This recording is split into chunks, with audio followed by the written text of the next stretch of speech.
নির্বাচনের আগ মুহূর্তে রাজ্য পুলিশের ভূমিকা নিয়ে প্রশ্ন বিজেপির।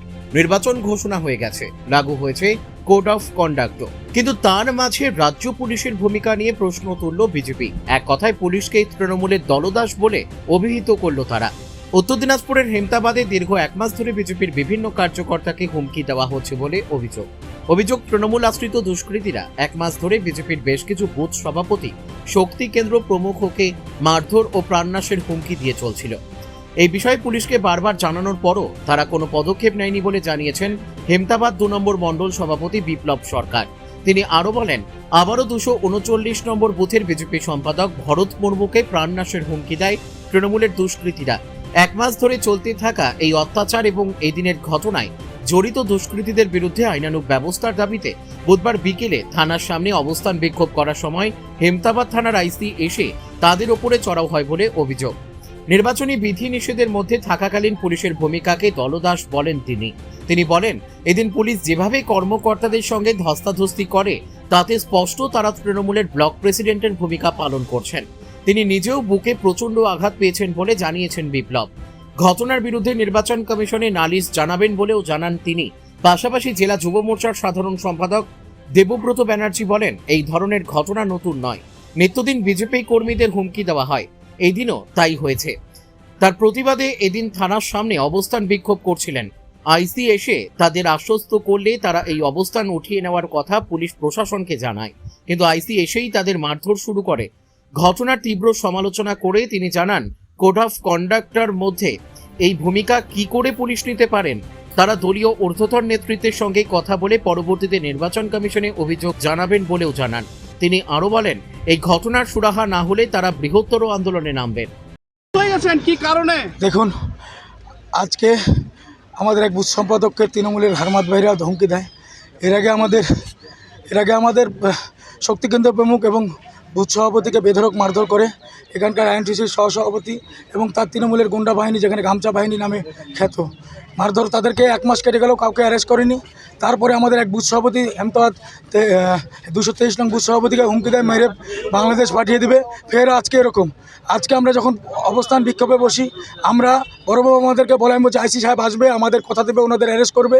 আইসি সাহেব হঠাৎ চলে এসে দলদাসের ভূমিকা, এখন নির্বাচন আইন লাগু চালু, দলদাস আসে আমাদের উপর চড়া হয়, আমাদের কর্মীদের এবং আমাকে যেভাবে ধাক্কাধাক্কি করে এবং বুকে আমার এখন আঘাত লেগেছে, আমার কথা বলতে কষ্ট হচ্ছে।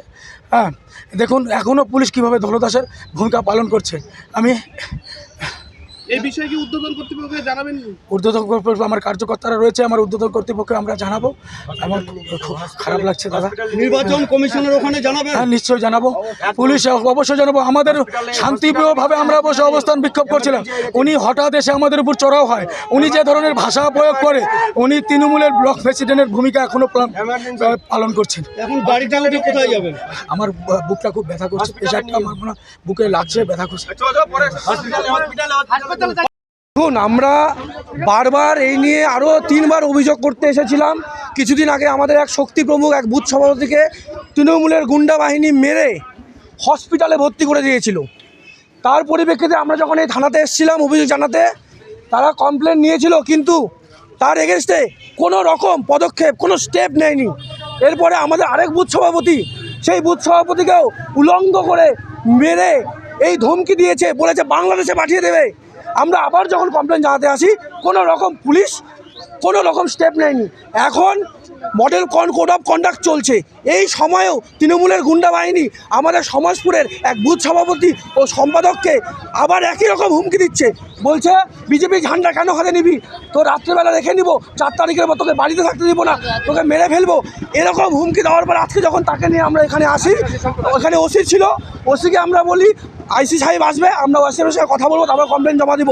আমরা এখানে অবস্থান বিক্ষোভে বসেছিলাম, কিন্তু আইসি যখন এলো আমাদের সঙ্গে, সে 1টা মিনিটও কথা না বলে আমাদের কর্মীদেরকে, এই 2 নম্বর মণ্ডলের মণ্ডল সভাপতিকে সবাইকে ধাক্কি করে এই থানা থেকে বের করে দেওয়ার একটা চিন্তা ভাবনা, এরকম একটা উপদ্রব একটা তৈরি করেছে।